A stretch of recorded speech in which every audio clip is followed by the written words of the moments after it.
السلام عليكم ورحمة الله وبركاته. النهاردة 23/6/2024.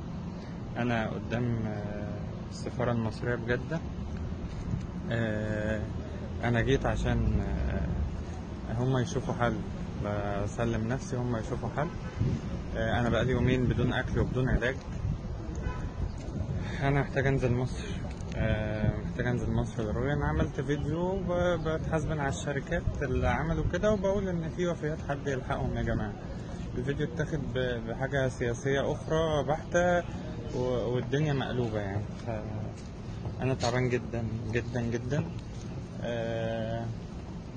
وأنا في السفارة أهو، يعني أدي السفارة أهي، عشان بس بيقولوا إن أنا مش في السعودية.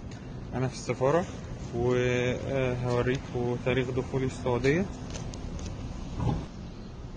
ده تاريخ دخولي السعودية. أنا المرة اللي فاتت وريتكوا تاريخ خروجي من مصر اللي هو 15/5، هو تاريخ دخولي السعودية. محتاج انزل، محتاج اروح البلد بتاعتنا، محتاج النقيب العام يتحرك، محتاج النقباء الفرعيين تتحرك، محتاج الرئاسة تتحرك. بالله عليكم، انا تعبان هنا جدا. والله يا جماعة، عايزين تعملوا حاجة هاتولي علاجي، طيب هاتولي اسعاف، هاتولي اي حاجة. يعني انا تعبان جدا.